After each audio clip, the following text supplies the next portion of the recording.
Uh-oh. Who did it? Oh. Okay, so once again, my name is Shannon. We know this and not.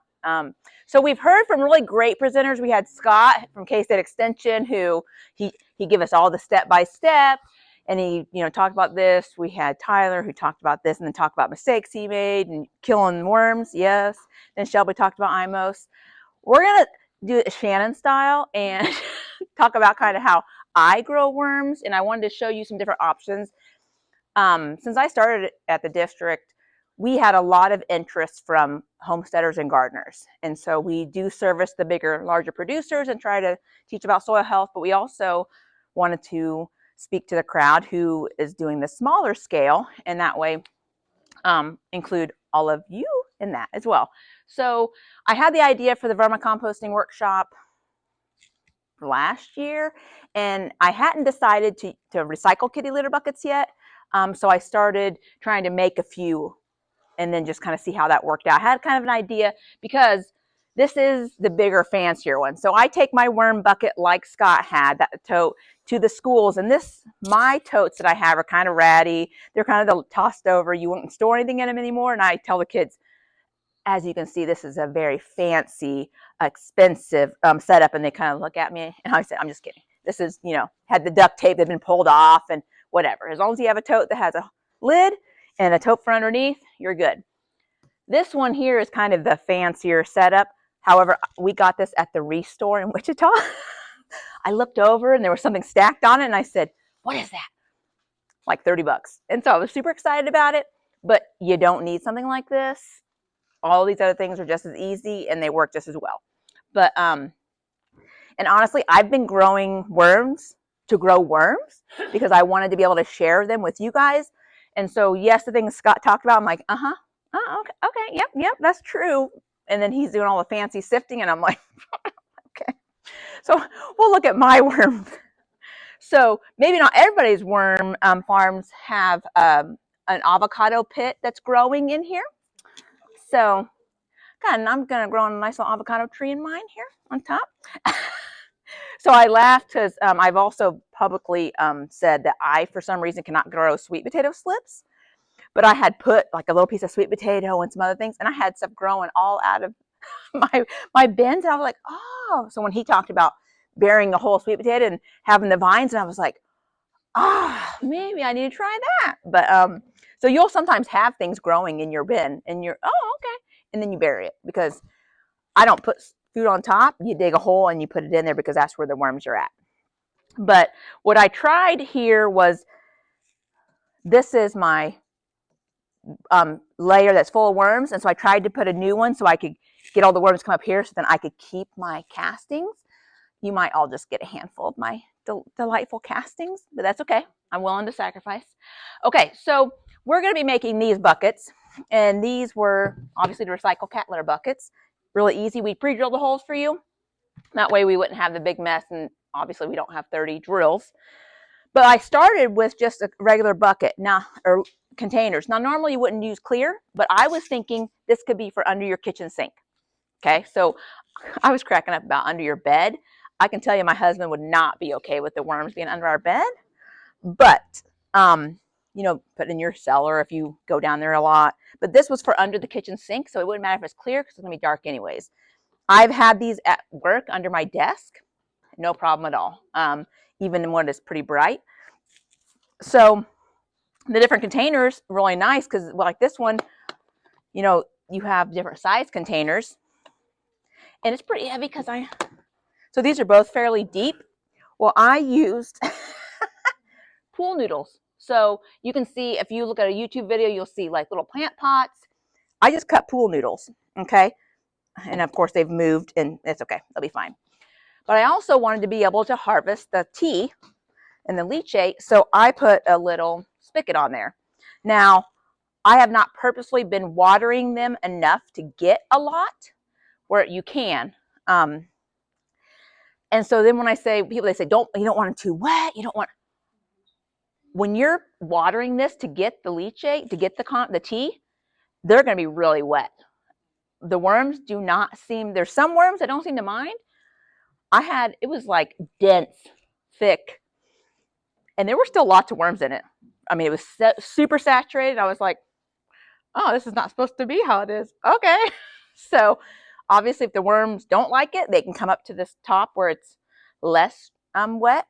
But I think with the vermicomposting, you have to try really hard to kill it. I mean, the temperature is going to matter. And if you don't feed them, and if you don't water them enough, they get too dry. But it seems to be that wet to too wet, there's a pretty big, well, I don't know, variation.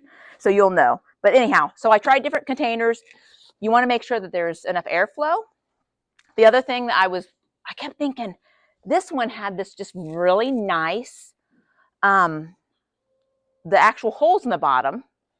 And it's almost like a screen, but it's not. It was just really thick, and it was perfect little squares and small. And I was like, how can I make that again? Well, if you're a crafter, so can you see that plastic piece?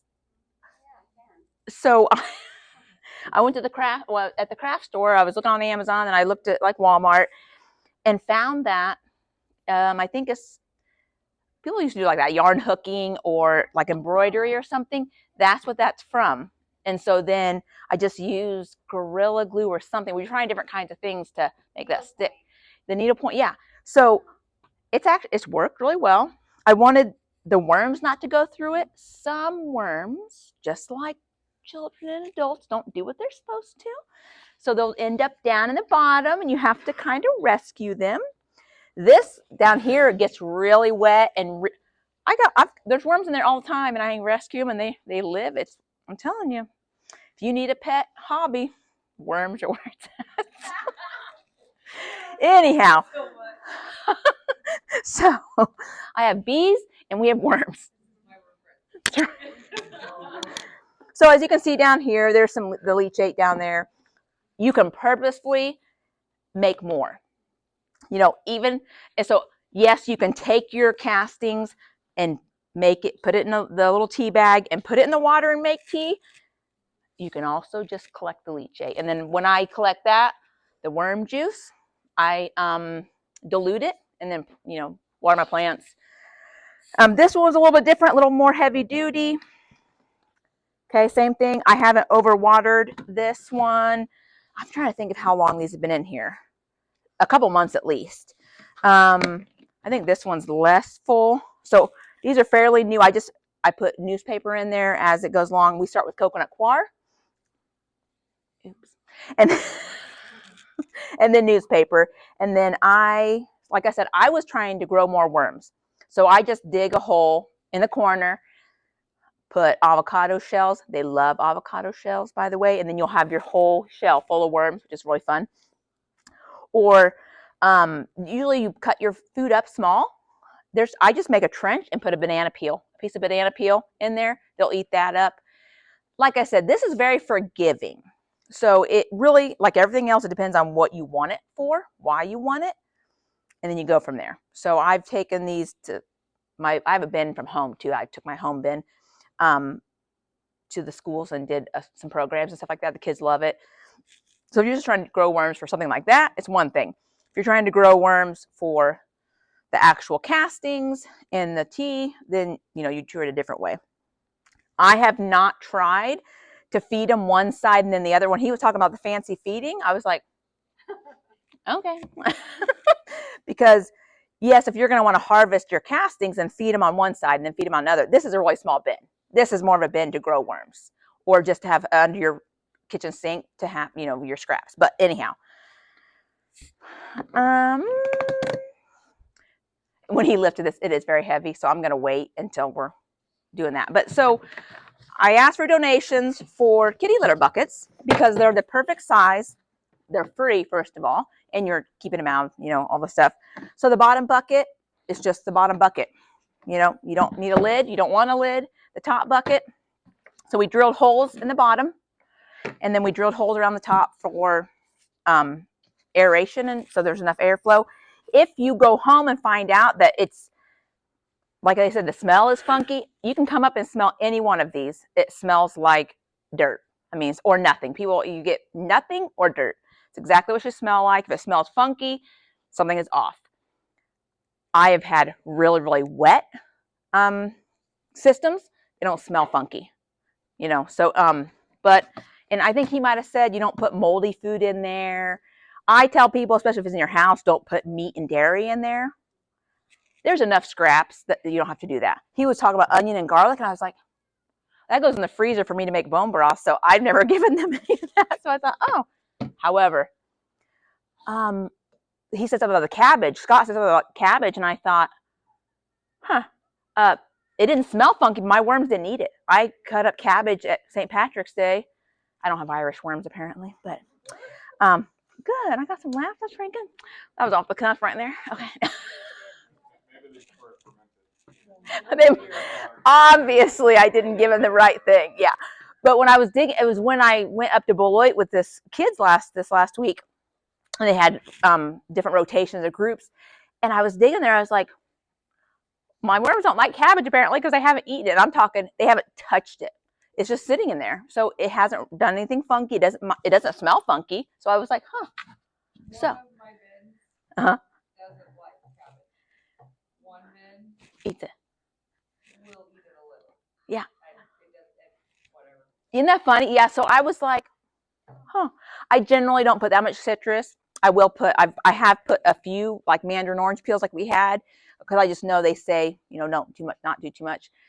At work, I have a little Tupperware container that says worm food, and then my coworkers put their little scraps in there. So then last week or so, they were making some kind of the acai bowls or whatever, but she had the pineapple cores, and I'm like, that's kind of acidic, but I don't put that much in here, so we'll put it in there. I dig a hole, you know, put it in there. And when I was digging up worms to make the 2 bins for the ladies who had to leave, worms were all over it. So I'm like, it's really, like I said, it's an experiment. So you'll see your napkins. You know, I feel it hurts my soul a little bit to use napkins just because you're throwing it away. But it's a perfect thing to lay on the top of your bin to keep it, you know, moist. And so some of these, so this bin has the piece of newspaper. This one, this one is mixed in.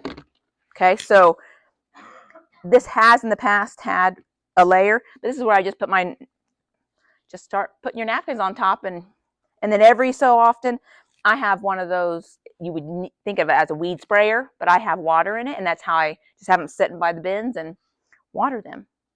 Now, I will not have as many worms once we're done today because I'm going to give each of you a handful, and that's how I started. I had a friend who had a worm bin. She's like, oh yeah. I think hers was in her bedroom. It was in the wintertime, I think. And she brought me a baggie full of worms, and that's how I started. And I probably have at least 1,000 worms in these. I mean, I have a lot of worms. So if I'm lucky, I'll be able to find maybe the bottom one. It's a lot of fun, even we're adults, but seeing I ask the kids, do worms lay eggs? And yes, no. Do worms lay eggs? Well, you raised your hand. Cheater.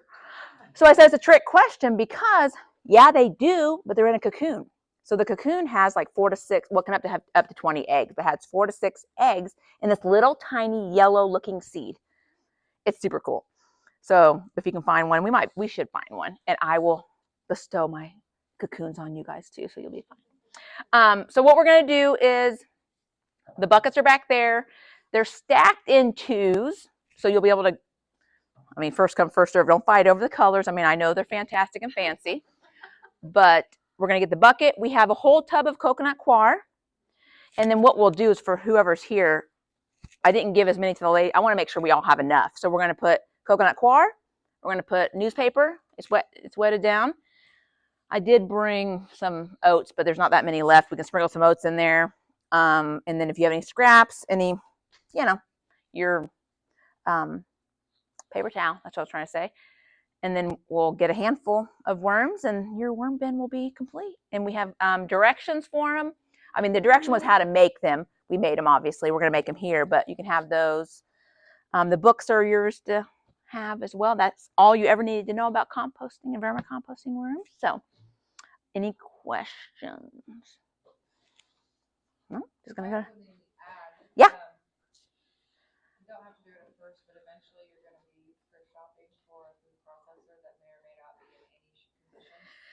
you're going to have your kitchen food processor, and then you're going to have your worm food processor.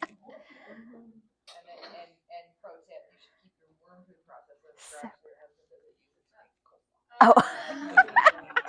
Or you have baggies here and there. I have a baggie in my, coffee grounds. We're also going to put some coffee grounds in there. So that's the grit, because I don't ever need anything else because I have coffee grounds all the time. Abundance. So I asked the kids, open up. Oh, what do you smell? Coffee? Oh, yes, I did put coffee grounds in there. So it's pretty good. Okay, I'm going to turn this off and then we'll, yeah, go ahead.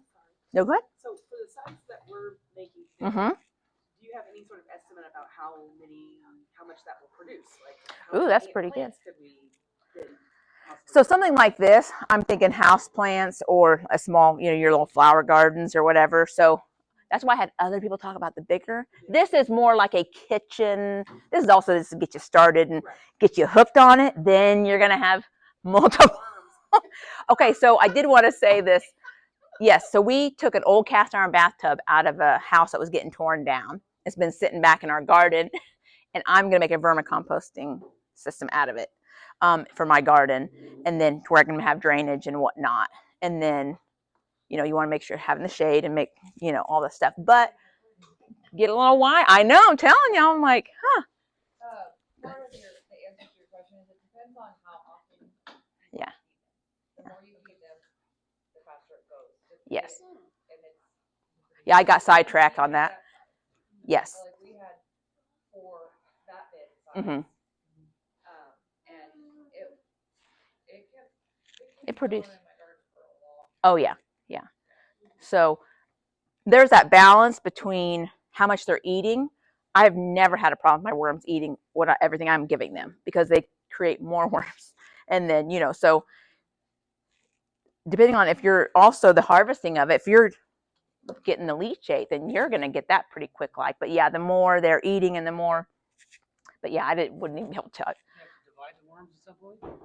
Yeah, I have. Yes. So it's an ecosystem and it's a habitat. So obviously you're going to get too many worms in there, then you're going to have an issue. So yeah, then you would split them or share them or get your friend. I mean, you're going to know because when you're scooping in there and it's just full of worms, divide them. It's like a beehive. I mean, Yeah.